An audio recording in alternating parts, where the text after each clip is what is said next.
Loss, inspiration, and obsession. These are the great love stories that have shaped classical music. In today's video, we'll delve into the lives, loves, and works of 7 of classical music's most intriguing pairs. Be warned, most of these stories don't end happily. But some of the most heartbreaking relationships led to the most extraordinary music.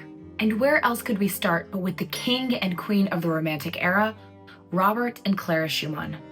Robert Schumann was a composer, pianist, and music critic, and one of the most important figures of the German Romantic era. His wife Clara Wieck Schumann was a fellow pianist, composer, and piano teacher and child prodigy.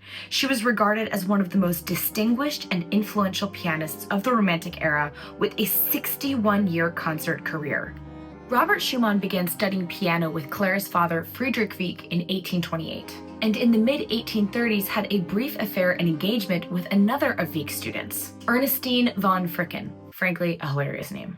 Before he began developing feelings for the then 16-year-old Clara, Robert had long admired Clara, but only in 1836 did the two declare their mutual love for one another. Schumann expected that Wieck would welcome the proposed marriage, but he was sadly mistaken. Wieck refused to consent, fearing that Robert would be unable to provide for his daughter, and she would have to abandon her promising career. It took a years-long series of acrimonious legal actions for Schumann to obtain a court ruling that he and Clara could marry without her father's consent. They were married on September 12, 1840, exactly one day before Clara's 21st birthday, on which she would have been legally allowed to marry without her father's consent. A quick warning that the next section is very dark and contains discussion of severe mental illness and death. Sadly, while the Schumanns welcomed 8 children together and enjoyed a wonderful musical partnership, their marriage was also marked by financial strain and the stress of Robert's deteriorating mental health. In February of 1854, Robert suffered a total mental collapse. On February 18th, Clara wrote in her diary, "His condition soon became hysterical. He cried out in agony, and the 2 doctors who luckily were there could hardly hold him. I shall never forget the way he looked at me. I suffered with him the cruelest moments." On February 26th, terrified that he might physically injure his wife or children, Robert asked to be taken to an asylum, but his doctor convinced him to settle down and go to bed. When he woke up the next day, he murmured to Clara, "Ah, Clara, I am not worthy of your love." On that morning of February 27th, on a cold and rainy day in Dusseldorf, wearing only his slippers and dressing gown, Robert slipped out of the house unnoticed and attempted to take his own life by throwing himself into the freezing Rhine River. He was finally admitted, at his request, to a sanatorium in the village of Endenich near Bonn, where he remained for the last 2 years of his life. For the entire 2 years of Robert Schumann's stay at the sanatorium, his wife was unable to visit him, as seeing family members was believed to be detrimental to the patient's progress. But his friend Johannes Brahms visited him regularly. In July of 1856, when it was apparent that Robert was near death, his doctor wrote to Clara, "If you want to see your husband alive, come with all haste." And she was finally admitted to see him. Clara wrote of seeing Robert for the first time in 2.5 years. "He smiled at me, and with great exertion, for he could no longer control his limbs, put his arm around me. I shall never forget it. Not all the treasures in the world could equal this embrace." The following day, Clara was helping him to drink a little wine. Some of it spilled on her hand, and according to Clara, Robert, with the happiest expression and truly in haste, licked the wine from my fingers. Ah, he knew it was me. Robert passed the next day. Clara and Brahms had gone to the train station to pick up another friend there to visit Robert. Clara wrote, "I saw him only a half hour later. I stood by his corpse, my ardently beloved husband, and was quiet. All my thoughts went up to God with thanks that he was finally free. As I knelt at his bed, it seemed as if a magnificent spirit was hovering over me. If only he had taken me along."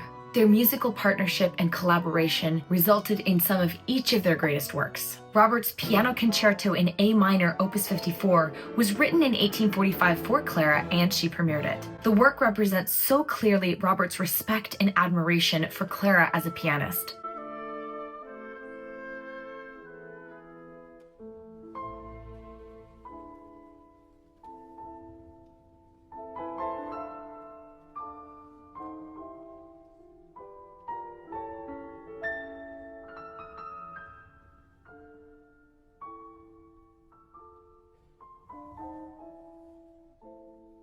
In contrast, Clara's piano concerto, also in A minor, bears more subtle influence from Robert. Clara began writing the concerto at just 13 years old. Before their romantic relationship began, the two would share their in-progress compositions with one another, and Robert later orchestrated the finale of the concerto.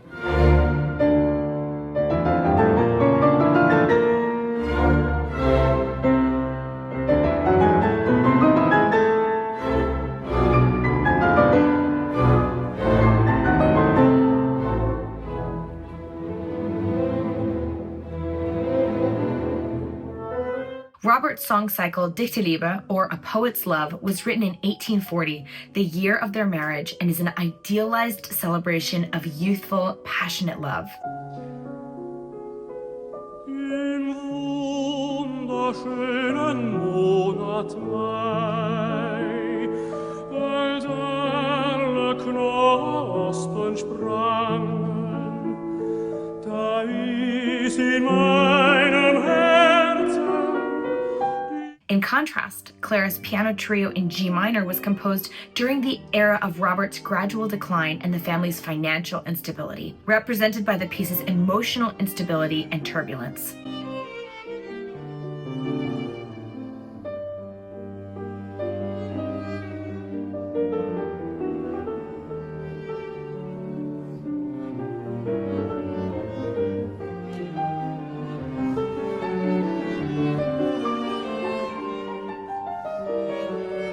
While Robert's story sadly ends here, we're not quite done with Clara. Our next pair on the list is Clara Schumann and Johannes Brahms. Johannes Brahms was a German composer, virtuoso pianist, and conductor of the mid-Romantic period, often considered to be one of the most important composers in the history of Western classical music. 5 months before Robert Schumann's committal to the asylum, Johannes Brahms arrived on their doorstep as a young, unknown, aspiring composer. After hearing Brahms play some of his music, the Schumanns instantly recognized him as a genius and welcomed him into their household. Robert declared Brahms the true heir of Beethoven in one of his publications, making him famous overnight. When Brahms heard about Robert's attempt on his own life, he rushed to Dusseldorf and stayed by Clara's side for the better part of 2 years. He quickly assumed many of the duties of the head of household and helped Clara sort through Robert's affairs and look after her children as she prepared for childbirth and the resumption of her career as one of Europe's leading concert pianists. As Johannes and Clara spent more time together, their feelings for one another deepened to something beyond friendship. Brahms wrote to a friend, "I believe that I do not have more concern for and admiration for her than I love her and find love in her. I often have to restrain myself forcibly from just quietly putting my arms around her. And even, I don't know, it seems to me so natural that she could not misunderstand." Clara wrote in her diary, "There is the most complete accord between us. It is not his youth that attracts me, not perhaps my flattered vanity. No, it is the fresh mind, the gloriously gifted nature, the noble heart that I love in him." After Robert's death, Clara and Johannes went to Switzerland accompanied by family. Whether they were ever lovers is still a matter of speculation, as it has been since the 1850s. After the sojourn in Switzerland, the two parted ways. Brahms never married and Clara never remarried, and the two remained steadfast friends for the rest of their lives. During Robert's time in the asylum, Brahms wrote several pieces to console Clara, including his variations on a theme by Robert Schumann, Opus 9,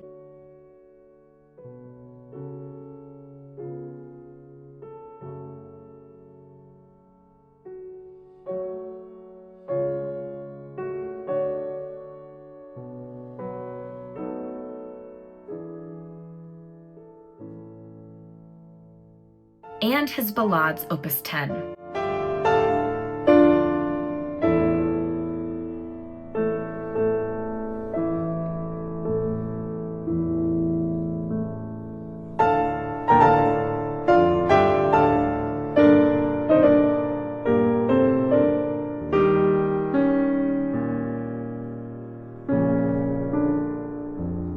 And Clara dedicated her 3 romances, Opus 21, from 1853 to Brahms.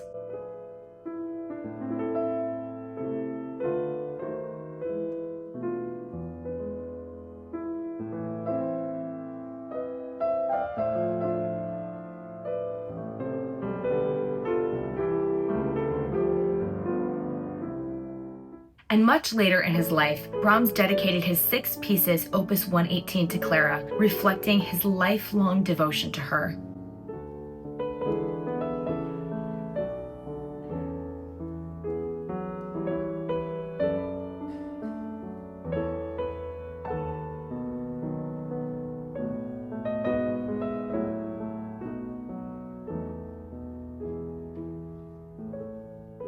While both Robert Schumann and Johannes Brahms deeply admired and encouraged Clara's talents, not all relationships were as supportive, as in the case of Gustav Mahler and Alma Schindler. Gustav Mahler was an Austro-Bohemian romantic composer and one of the leading conductors of his generation. As a composer, he acted as a bridge between the 19th century Austro-German tradition and the modernism of the early 20th century. Alma Schindler was an Austrian composer, author, editor, and socialite. Prior to meeting Gustav Mahler, Alma had relationships with painter Gustav Klimt and her composing teacher Alexander Zemlinsky. Alma was a talented pianist and composer, but upon her marriage to Gustav Mahler, he demanded she stop composing and embrace her role as a wife and supporter of her husband's music. Now, before you feel too bad for Alma, she was, to put it gently, kind of a piece of work. I won't go into it too much here, but read some of her letters to Zemlinsky. Sadly, the couple's marriage was marred by the loss of their first child, Maria, and Alma's subsequent infidelity. Following the affair,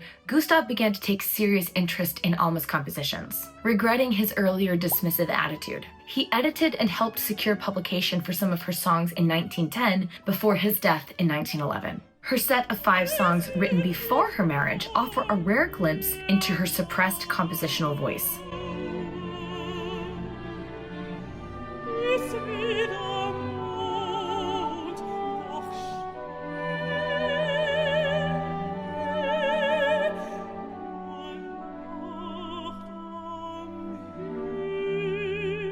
Gustav Mahler's Symphony No. 5 is often interpreted as a love letter to Alma at the beginning of their relationship.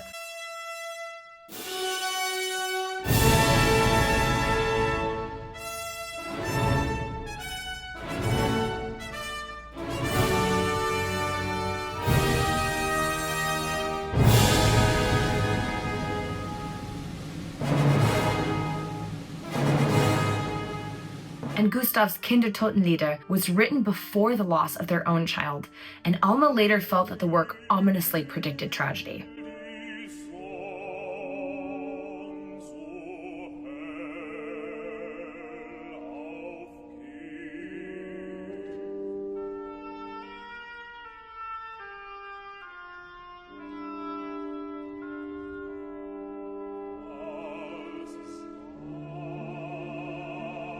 I think it's time for a pair with a bit of a happier ending. Just a bit happier, don't get too excited. Edvard Grieg and Nina Hagerup.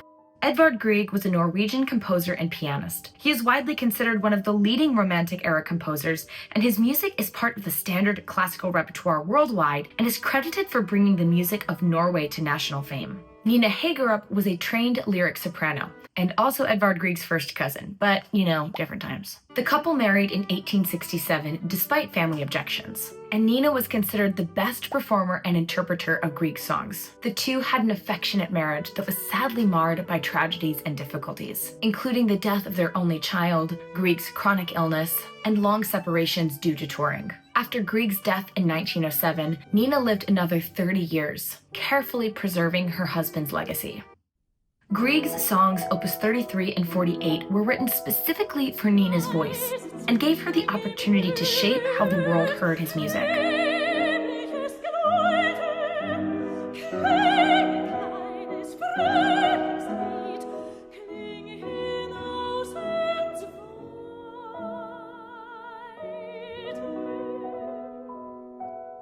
Wedding Day at Troldhaugen from his lyric pieces was written as a memorial of the 25th wedding anniversary of Grieg and Nina, and this is probably my favorite of Grieg's piano pieces.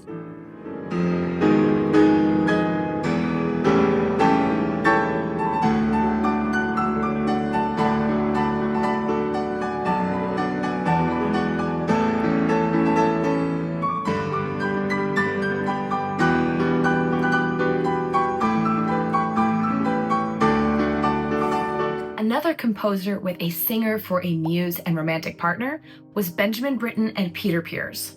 Edward Benjamin Britten was an English composer, conductor, and pianist. He was a central figure of 20th century British music with a range of works including opera, other vocal music, orchestral, and chamber pieces. Pears was an English tenor. His career was closely associated with the composer Benjamin Britten, his personal and professional partner for nearly 40 years. In 1936, Britten and Pears, both early in their career, became initially platonic friends. Pears quickly became Britten's musical inspiration, and Britten's first work for him was composed within a week of their meeting, a setting of Emily Bronte's poem, 1,000 Gleaming Fires, for tenor and strings. 1,000 silvery lives resounded far and near. Throughout their lives, Pears served as Britten's muse and the primary interpreter of his vocal works. Although the pair faced personal scrutiny, and both considered entering into sham marriages to avoid police involvement, Britten and Pears are buried side by side in the churchyard of the parish church of St. Peter and St. Paul in Aldeburgh. Britten's monumental opera Peter Grimes, often considered to be semi-autobiographical, was written with Pears in mind. At my dreams and my ambition, but I know a way to answer the borrow. I'll win them over. With a new apprentice, we'll sell together. These parlor gossips, listen to money, only to money. I'll fish the sea dry, sell the good catches, that wealthy man. And his 1962 War Requiem featured Pears as a soloist, putting their partnership on an international stage.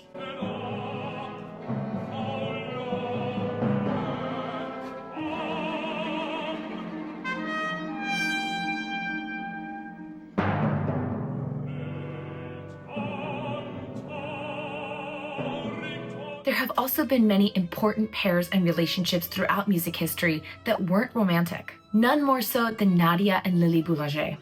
Nadia Boulanger was a French music teacher, conductor, and composer. And her sister Lili Boulanger was a French composer and musician who was the first female winner of the Grand Prix de Rome Composition Prize. The sisters were born into a deeply musical Parisian family, and both showed immense musical talent from a young age, with Lili singing melodies by ear at 2 and learning to read sheet music before the alphabet. The sisters were incredibly close. When Lili was born, their father made her older sister Nadia promise that she would be responsible for her new baby sister's welfare, which led to Nadia being an immense influence on Lili. Throughout their childhood, Nadia would receive lessons in piano, organ, composition, and music theory, and Lili would tag along. While Nadia studied at the Paris Conservatory, Lili herself was barred from officially working on her musical studies due to pneumonia, which lasted from age 6 to 16. After much waiting, Lili was finally allowed to study harmony and composition at the Paris Conservatory. While she studied under numerous noted pedagogues at the institution, she was primarily backed by one devoted supporter,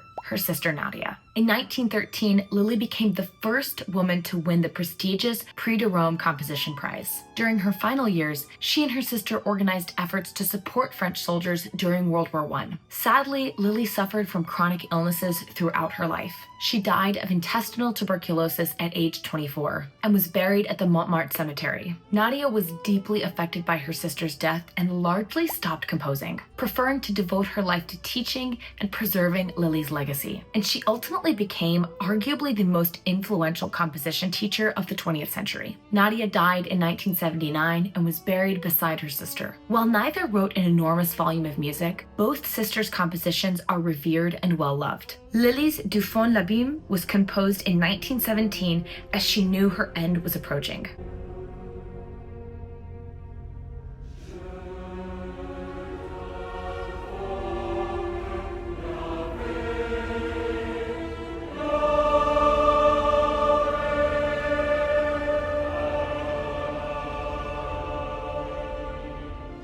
And her final completed work, the fragile, intimate Pie Jesu, was written from her sickbed.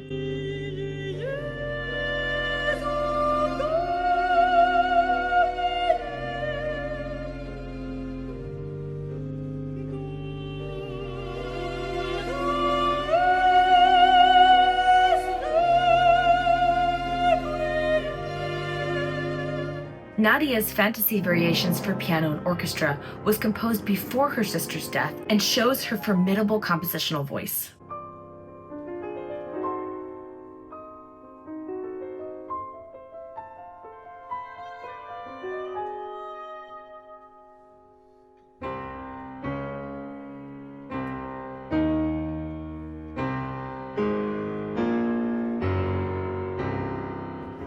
Her compositions following her sister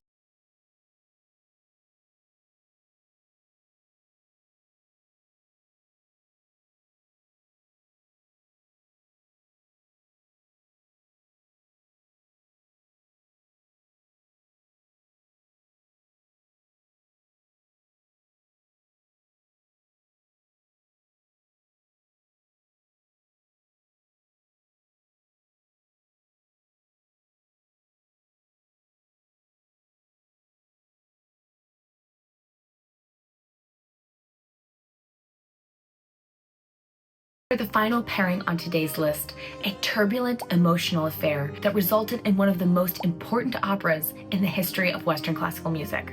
Richard Wagner and Mathilde Wesendonck. Richard Wagner was a German composer, theater director, essayist, and conductor, best known for his operas. He revolutionized the genre through his concept of the Gesamtkunstwerk, total work of art, which sought to unite poetic, musical, visual, and dramatic elements. Wagner's contentious personal conduct, as well as his deeply anti-Semitic views, made him a controversial figure during his lifetime and to this day. Despite this, his music remains a staple of opera houses and concert halls worldwide. Agnes Mathilde Wesendonck was a German poet and author. In 1849, Wagner was forced to abandon his position as the conductor of the Dresden Opera, as there was a warrant posted for his arrest due to his involvement in the unsuccessful May Revolution. He left his wife Minna in Dresden and fled to Zurich, where he met the wealthy silk trader Otto Wesendonck, who became a supporter of Wagner and bankrolled the composer for several years. And in the meantime, Otto's wife Mathilde became enamored of the composer. During their emotionally turbulent but never fully realized affair, Wagner wrote the Wesendonck Lieder,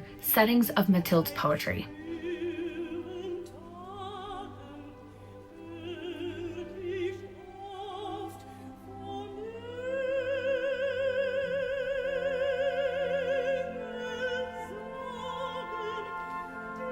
Two of the pieces from this set were specifically marked as studies for Tristan. As inspired by his infatuation with Mathilde, Wagner had begun working on his monumental opera based on the Arthurian love story Tristan und Isolde.